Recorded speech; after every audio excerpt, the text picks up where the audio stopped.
seja bem-vindo à Casa dos Bnei Anussim. Programa Israel Vive de hoje, nós falaremos sobre a Guerra dos 6 Dias. E aqui comigo já, na nossa bancada, Hanor. Seja bem-vindo, Hanor. Shalom, shalom a todos, bom dia para todos neste domingo.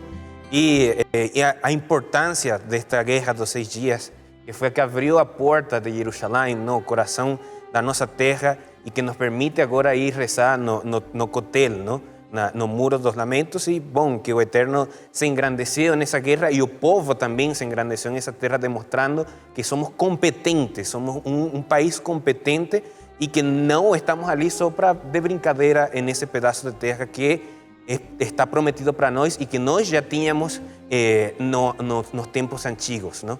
Então agora temos a oportunidade de reunificar essas terras, não? E agora vamos a falar um pouco acerca disso, não? Muito bem, Shemuel Zakai, seja bem-vindo. Olá, Shimon, boa tarde, Hanor, e a todos vocês que nos acompanham. Como já disse o Hanor, estaremos hoje conhecendo e entendendo mais um pouco sobre a Guerra dos 6 Dias e na fala e na memória do judeu Ronaldo Razan Gonlevski, que é advogado, jornalista, foi presidente da FIERJ, Federação Israelita do Rio de Janeiro, mas que viveu os momentos, a tensão e as emoções da Guerra dos 6 Dias. Então nós teremos o prazer de ouvir os relatos e as falas e as experiências do Ronaldo Gonlevski. Seja bem-vindo, Ronaldo, ao nosso canal. Muito bom dia, muito obrigado pelo convite, estou às ordens. Um abraço para o meu querido Shmuel, um abraço para o meu querido Shimon, um abraço para o meu querido Hanor. Estou à disposição de vocês. Tudo que eu puder esclarecer, tudo que eu puder me lembrar, tudo que eu puder dizer, estou aqui pronto para compartilhar com vocês desses momentos que são interessantes e que vão me fazer puxar pela memória. Ter Ronaldo Gonlevski aqui nesse programa é uma oportunidade única, né, de aprendermos e de termos o relato de quem viveu, né, aquele tempo, inclusive esteve em Israel logo após, né, naquele período da Guerra dos 6 Dias. Olha só, em 1967 eu tinha completado 17 anos e meio.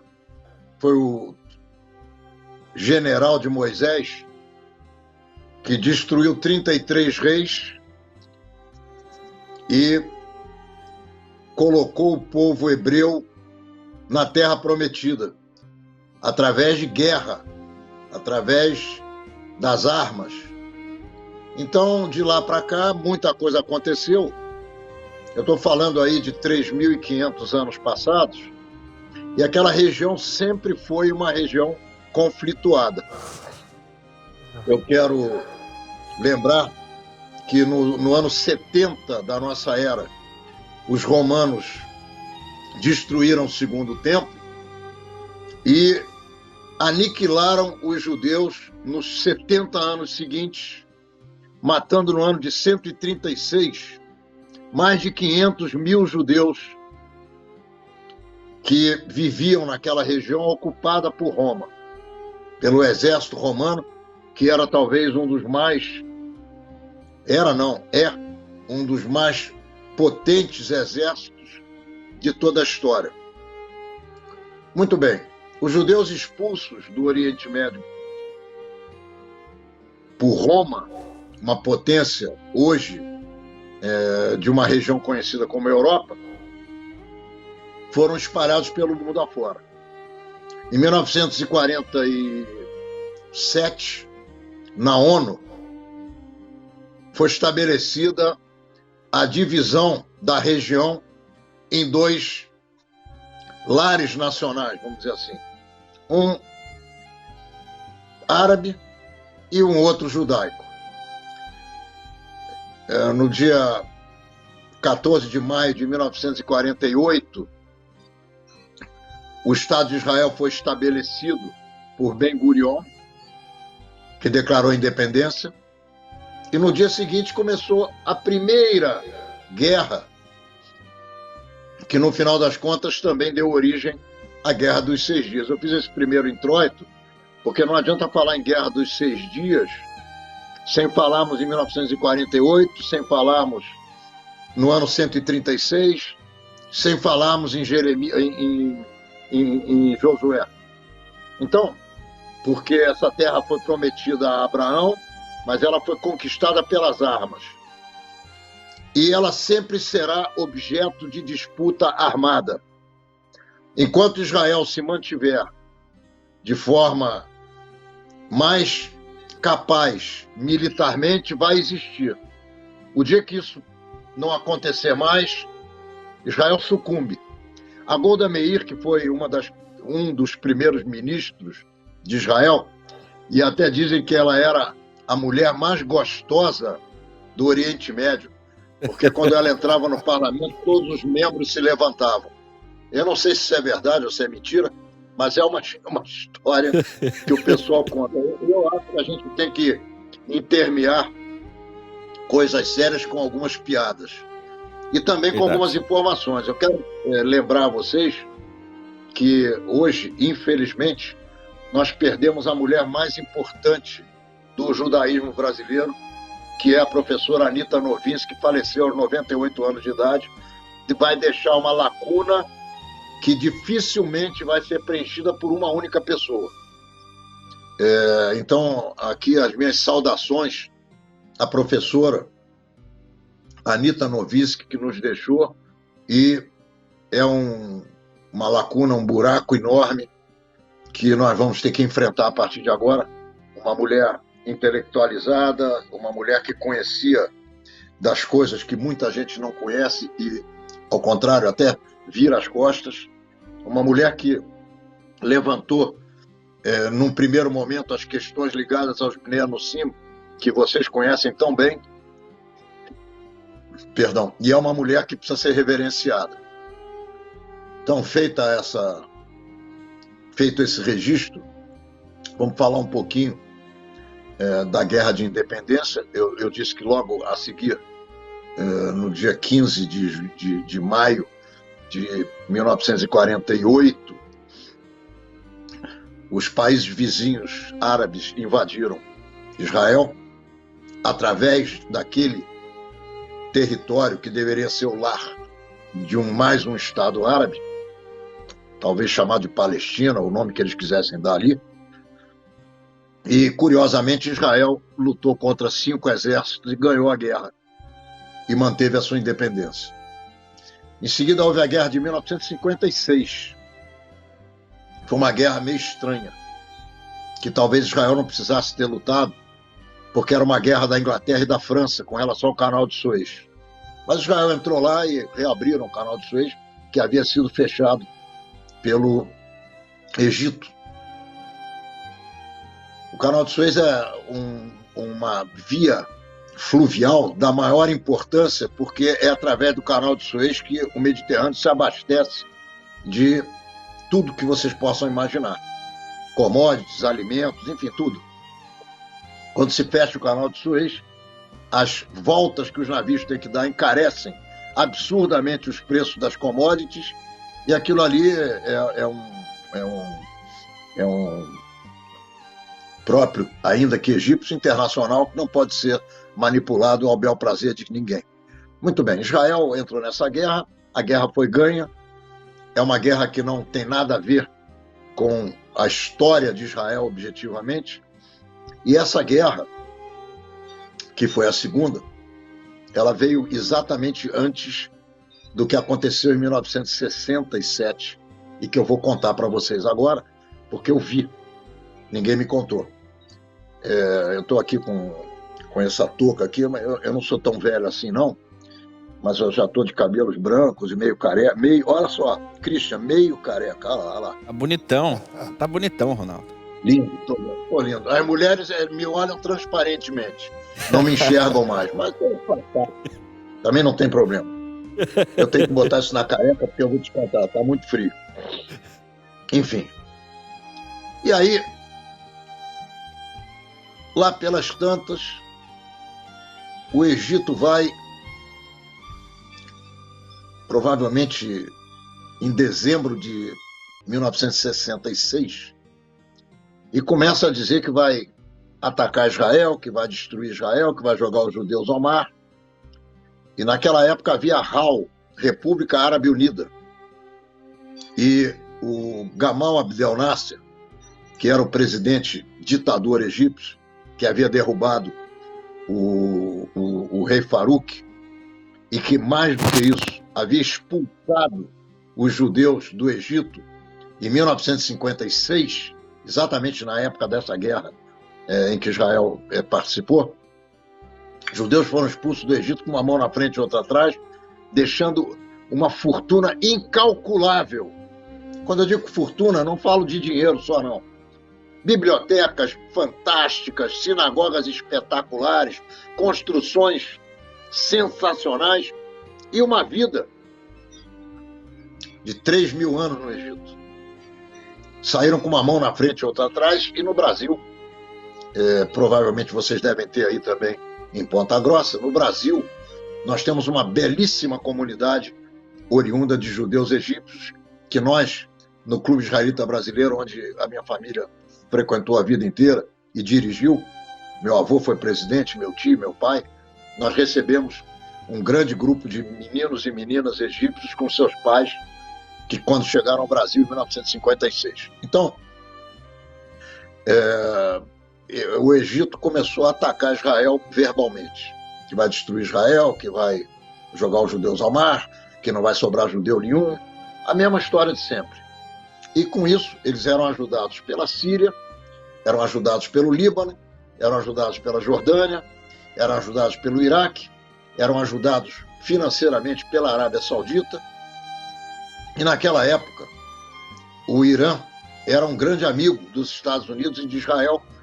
Talvez vocês se lembrem do Shah da Pérsia, o Shah, que era um homem ocidentalizado, que foi deposto pelo regime dos ayatolás, tendo à frente o Ayatollah Khomeini. Talvez vocês se lembrem desse momento histórico. Então, voltando aqui para 1960, final de 66, início de 67, o Egito continuou com essa ladainha e vai expulsar, vai matar, vai fazer, e os outros países árabes em volta também, e o que vai ser de Israel, e papapi, papapá, e de repente o Egito, em junho, começo de junho, final de maio de 67, o Egito fecha o Estreito de Tirã, que dava a Israel o acesso ao Canal de Suez.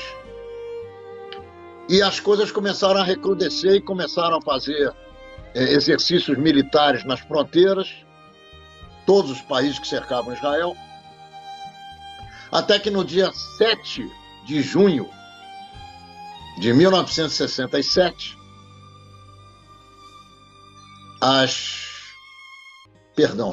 eu me enganei. Dia 5 de junho de 1967. Obrigado pela lembrança, mas eu já tinha mesmo me verificado que eu tinha cometido um equívoco. Ronaldo, agora na Guerra de 56, é importante lembrar que momentos antes desse conflito, o Egito era ainda um importante aliado dos Estados Unidos e ingleses, mas que já estava flertando com a União Soviética. Depois desse flerte com os russos, então os Estados Unidos e a Inglaterra cortou a proposta de um financiamento de infraestrutura do Egito. Então ele assumiu esse relacionamento com a União Soviética, que ela começa a ter, ou seja, estamos vivendo esse contexto da polarização entre o capitalismo americano e a União Soviética do pós-guerra. Entre o capitalismo americano e o capitalismo soviético. Exato.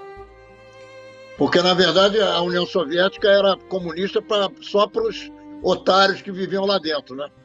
Só para o povo. Porque, para o mundo, os negócios que fazia no mundo eram negócios capitalistas, além do grupo que dominava o país, que vivia nababescamente nas suas dachas, que são as fazendas, para meia dúzia de apaniguados do regime lá naquela época. Você tem toda a razão, eu só não estou me atendo a questão internacional, porque eu acredito que a questão entre Israel e os países árabes, para nós, judeus, é mais importante do que o contexto internacional, mas, sem dúvida nenhuma, você tem toda a razão. A represa que os Estados Unidos se negaram a financiar era a represa de Assuã, para poder banhar uma enorme parcela do Egito que precisava de água para poder incrementar suas plantações, sua agricultura em si, e também a possibilidade de levar água à população. E a Rússia se prontificou, a União Soviética se prontificou a entrar com a grana que precisava, e também em troca das colheitas de algodão. É uma história à parte que eu não sei se vale a pena a gente aprofundar nisso. Não sei se vocês querem que aprofunde aí. O que é que... É só para pontuar o contexto em que essa guerra está acontecendo, o que estava acontecendo no resto do mundo. E foi esse contexto que levou os Estados Unidos a se aproximarem de Israel. Sim. Porque talvez vocês não saibam, ou sabem, mas eu vou dar essa informação mais uma vez. Israel, quando foi declarado possível, o primeiro país, o primeiro conglomerado de países a conestar a independência de Israel, a reconhecer Israel, foi a União Soviética. Os Estados Unidos demoraram muito para isso, porque não era do interesse deles criar problemas com os árabes, que efetivamente, em função do petróleo, em função de uma série de outras questões, inclusive na cabeça deles, militares e estratégicas daquela região, era mais palatável aos Estados Unidos a aliança com os países não só árabes, porque o Egito não é um país árabe, é um país africano, ainda que de religião muçulmana, hoje na maioria do seu povo. Vamos voltar então para o dia 5 de junho de 67, quando nenhum de vocês três era nascido, provavelmente. Nós acordamos com a notícia de que o Serviço Secreto de Israel havia detectado todos os aviões dos países que provocavam Israel na pista às 4h da manhã, 4h30 da manhã, para levantarem voo e atacar Israel. Israel sai com os seus aviões e bombardeia não só as pistas dos aeroportos militares de todos os países vizinhos, como também termina com a aviação desses países hostis a Israel. Vocês podem imaginar que uma guerra em que um dos contendores tem aviação e os outros contendores perderam a sua aviação em batalha, é uma guerra ganha no primeiro dia. E essa guerra demorou os 6 dias que nós conhecemos, até que Israel chegou a 10 quilômetros de cada capital árabe, tomou todo o deserto do Sinai, tomou toda a parte da Judéia e da Samária, tomou o Monte Hermon, tomou a parte da Judéia e da Samária da Jordânia, tomou o Monte Hermon do Líbano e tomou Golã da Síria, de onde os soldados sírios atacavam os trabalhadores dos kibbutzim, que são as fazendas coletivas israelenses. E daí, até hoje, nós tivemos uma infinidade de conflitos, mas a Guerra de 67 é um marco por um único fato consequente, que é a reunificação da cidade santa de Davi, a cidade de Jerusalém. E se eu te esquecer, ó Jerusalém, que a minha destra perca a sua destreza. E é por aí. Querem me fazer perguntas, eu estou à disposição. Ronaldo, a guerra dos 6 dias, então, em que Israel toma a iniciativa do ataque, foi da experiência da Guerra de Independência de 48. Israel não tem condições de se entrincheirar. Ou seja, se ele não agir primeiro, ele não diminui suas possibilidades de defesa. Você lembra, vamos adiantar um pouquinho o tempo. Em 73, houve a guerra do Yom Kippur, em que o Serviço Secreto de Israel dormiu no ponto.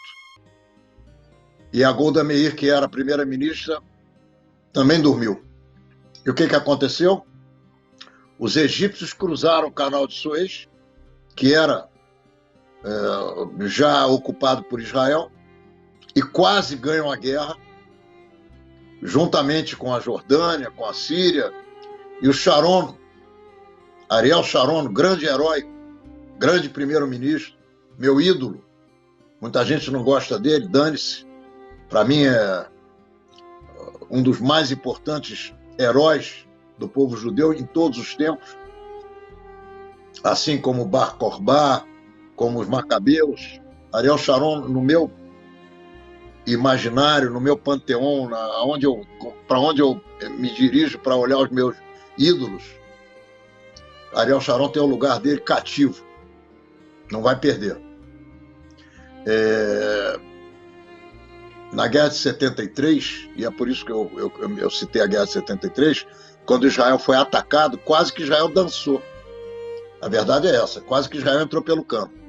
E na Guerra de 67, como você bem disse, Israel tomou a iniciativa militar de ataque quando já estava sendo atacado de todas as maneiras, verbalmente, e com o fechamento do Estreito de Tirã, invalidando, impossibilitando a passagem dos navios que chegavam em Israel ou que saíam de Israel, e que isso asfixiava a economia do país.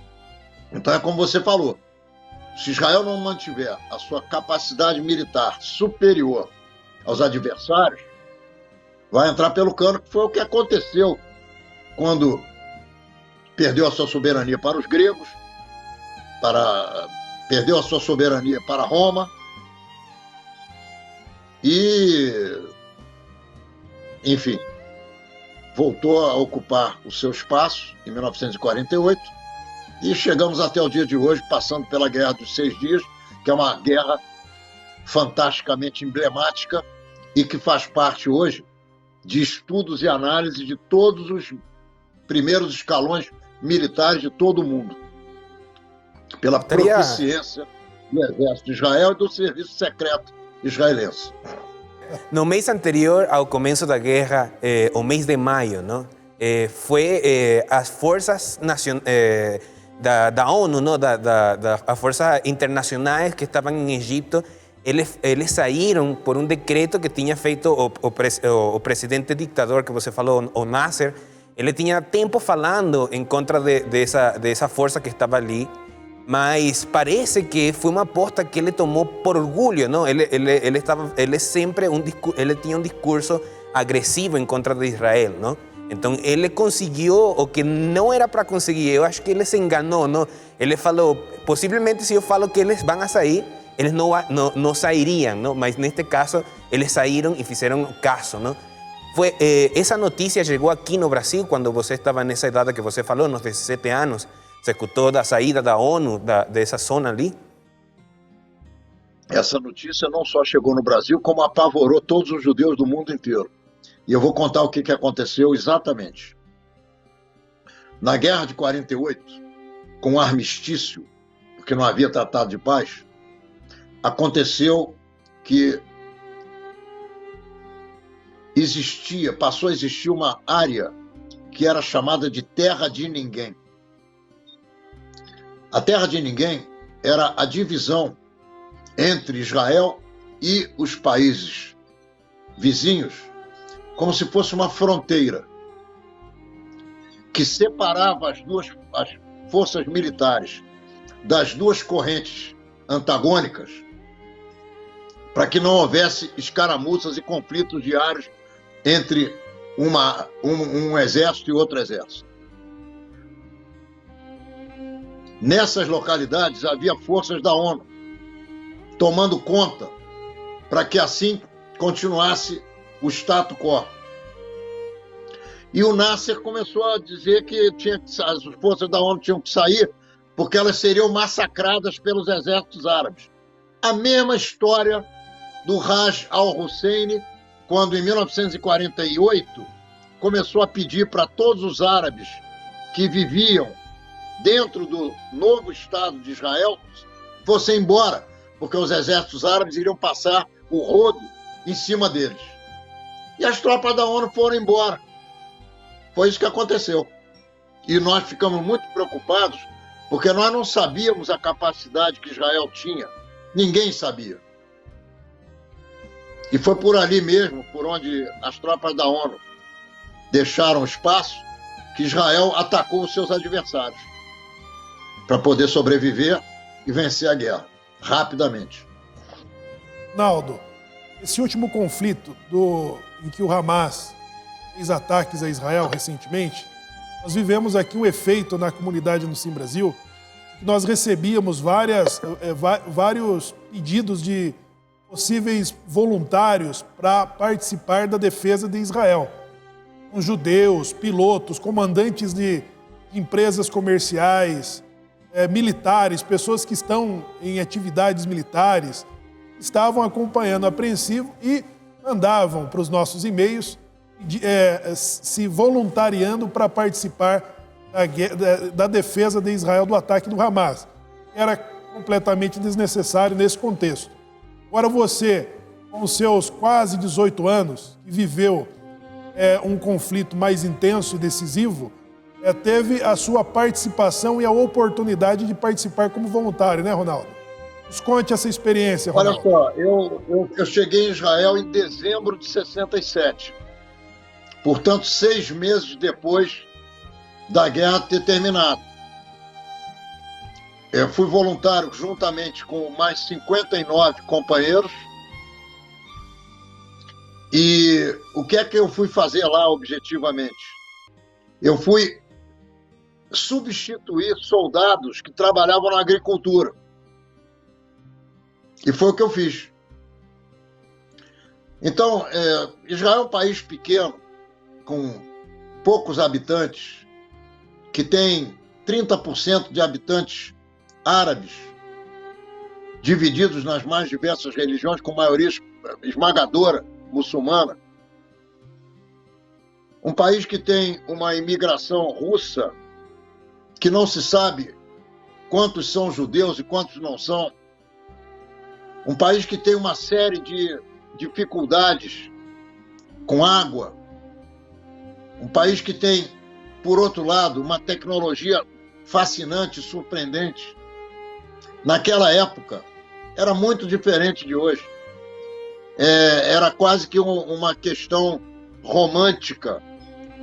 Eu me lembrar do que foi feito ali naquele período, de como a gente se esforçou para dar uma mão ao país que fazia um esforço não só de rescaldo de guerra, mas mais do que isso, um reforço que era necessário em termos do esforço que se fazia de manutenção das fronteiras onde elas estavam e, principalmente, a reconstrução de circunstâncias como Jerusalém, as escavações que começaram a acontecer. Enfim, foi um período riquíssimo que me transformou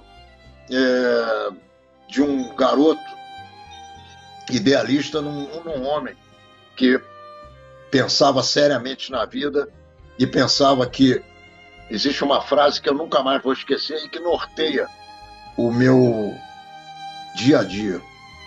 Se você não vive para servir, você não serve para viver. E foi baseado nesse tipo de contexto que eu me apresentei para dar os meus braços no esforço de manutenção do Estado de Israel, ainda que muito modestamente, da minha parte, a manutenção do Estado de Israel na sua localidade, onde ele está, onde ele sempre esteve e onde ele deve ficar para sempre. Ronaldo, como que era o comportamento da imprensa naquela época? Como que a imprensa retratava Israel em relação aos árabes? Acontecia o que acontece hoje? Israel hoje é o vilão, né, tratado pela imprensa. A imprensa esconde as verdades sobre Israel. naquele tempo?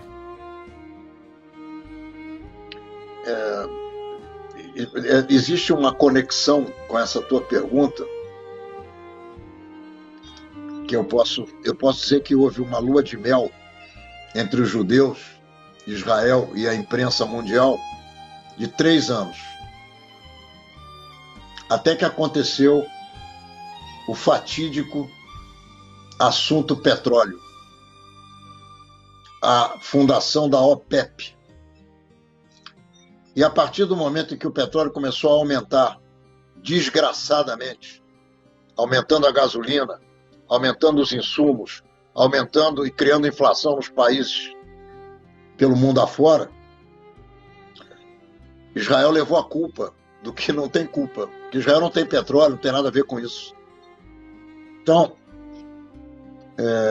a imprensa começou a tratar Israel como Davi, na relação com Golias até 1970, aplaudindo Israel por ter ganho a Guerra dos 6 Dias. Mais uma vez, Davi com a sua funda acertando a testa do Golias, e de repente aconteceu isso que você hoje vê exponencialmente através, por exemplo, do tal do BDS, que é uma maneira que esses caras aí encontraram de minimizar Israel, de boicotar Israel, de desmistificar, não é desmistificar, a palavra é outra, Desacreditar. Desinformar, né? Desacreditar, mas é uma outra palavra. É desacreditar, é isso aí. Mas a palavra me fugiu agora. Descredibilizar. Não, daqui a pouco eu me lembro. Tá bom. Cabeça de velho é assim mesmo, não se esquece dos próximos, daqui a pouco volta. A verdade é tirar o crédito, é descredibilizar, mas a palavra é outra. Tem uma palavra específica que é usada para esse troço aí. E agora, ultimamente, vocês devem estar acompanhando, uma fábrica de sorvetes que não vai mais vender sorvetes na Cisjordânia. Cisjordânia é a mãe deles. Aquilo lá é Judéia e Samária, sempre foi. Cisjordânia não é aceito por quem conhece a história, por quem conhece a origem dessas coisas todas. Então, não querem vender sorvete? Que enfiem o sorvete no buraco onde eles acharem melhor. Ninguém vai morrer porque não vai tomar essa porcaria de sorvete. E o que nós vamos fazer agora é não tomar sorvete. Que esse sorvete aí, desses caras. Porque colesterol aumenta, o cara engorda e é uma porcaria. Então, nós é que vamos boicotar essa titica. É isso. Interessante ver também uma coisa, não? Que, como você viveu na época, eu gostaria de saber da impressão que teve, porque você falou uma coisa interessante, não? A Operação Foco. A Operação Foco foi a operação anterior ao dia 5 de junho, que foi quando começou a Guerra dos 6 Dias, não? Que foi um ataque preventivo que fez Israel para destruir toda a aviação dos seus inimigos, não? Dos egípcios, dos sírios, da Jordânia, não? Desses países, não?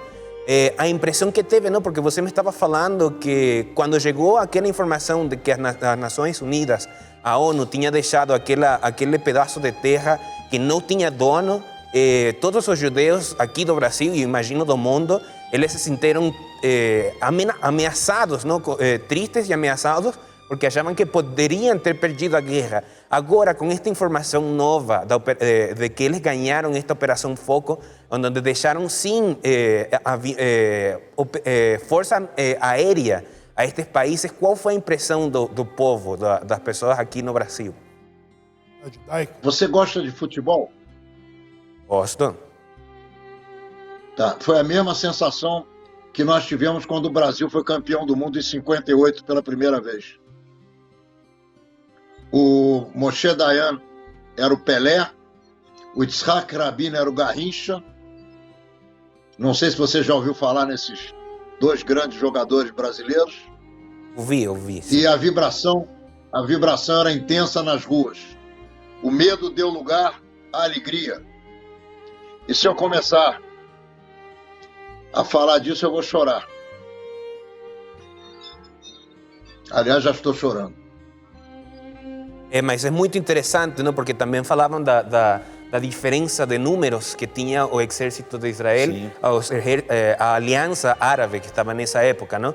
Aqui eu tenho o dado, não? Tinha 50.000 soldados armados, não? 50.000 soldados que já estavam dentro, efetivos dentro da milícia e 264.000 de pessoas que depois se juntaram a essa armada Israel, não? Mas do lado dos árabes, só dos egípcios já tinha 240.000 efetivos, ou seja, pessoas que já estavam preparadas para a guerra e treinados. Tinha outro lado que era a Síria, que já tinha 307.000, ou seja, já a Síria só tinha mais militares que o Estado de Israel, não? É. Mas no final você vê Olha só, que...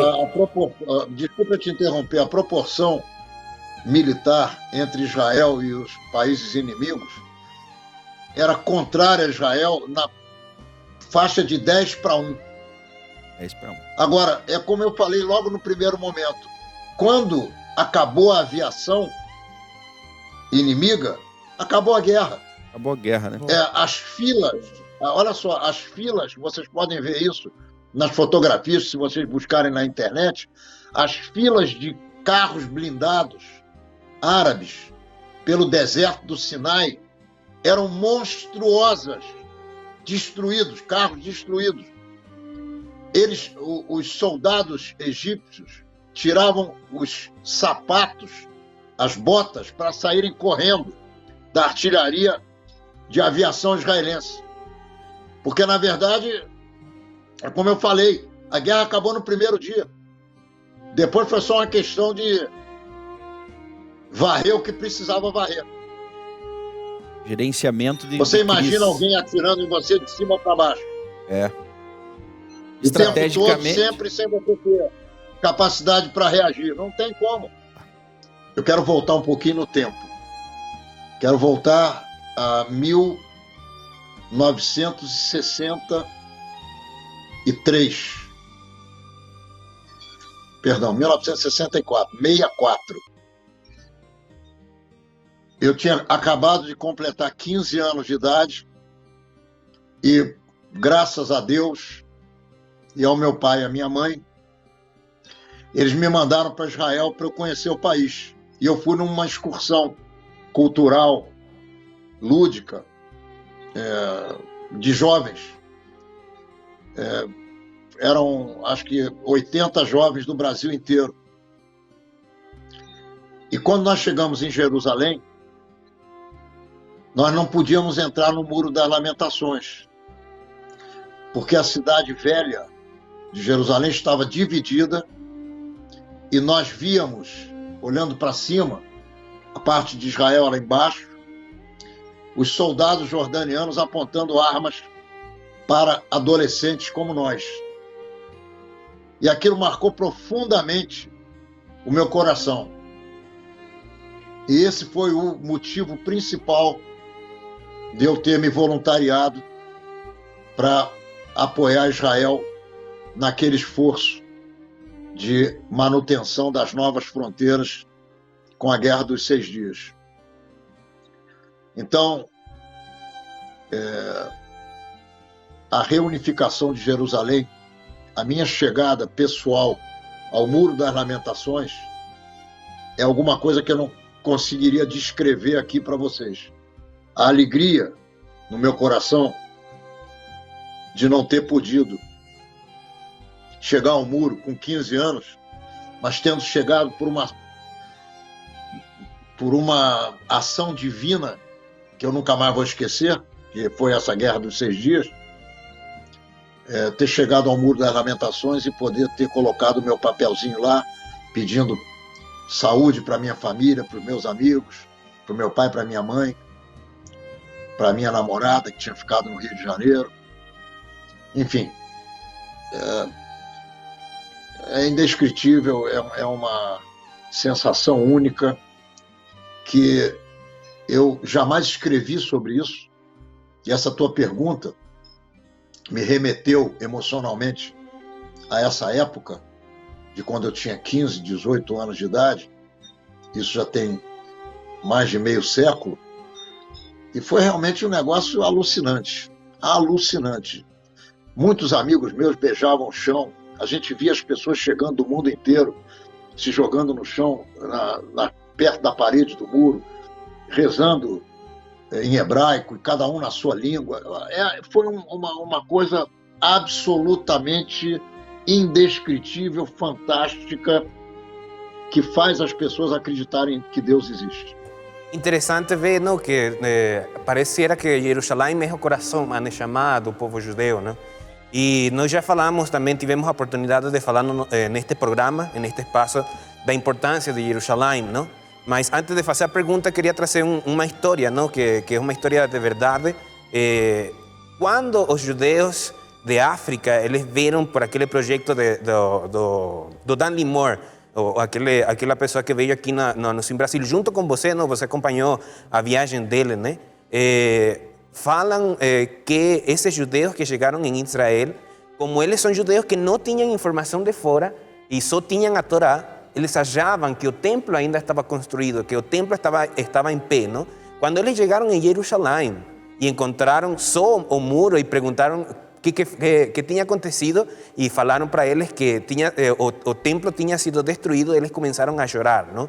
A chorar de uma forma muito forte, pues, porque eles se encontraram com uma verdade que não conheciam, não? E acho que é o mesmo sentimento, mas ao invertido, não? De você que não tinha oportunidade de entrar a acessar esse muro, e depois o Eterno permitiu, através desta guerra que nós estamos falando agora, que tivéssemos a oportunidade de participar dessas rezas lá em esse lugar sagrado, não?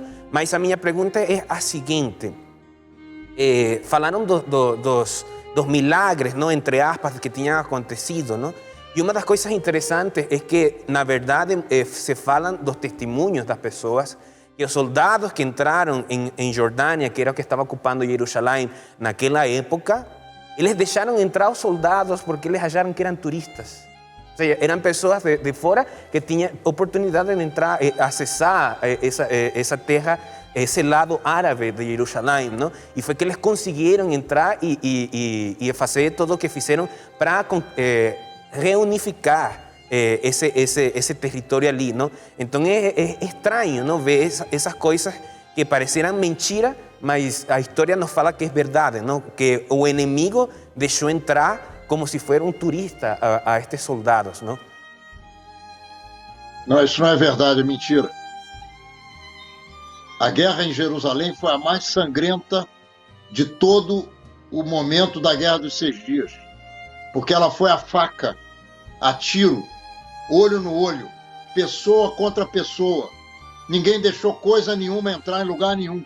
Aquilo foi tomado na guerra, na batalha, na mão, na arma, na cabeçada. Não tem nada de deixou entrar coisa, isso é mentira. É conversa fiada isso aí.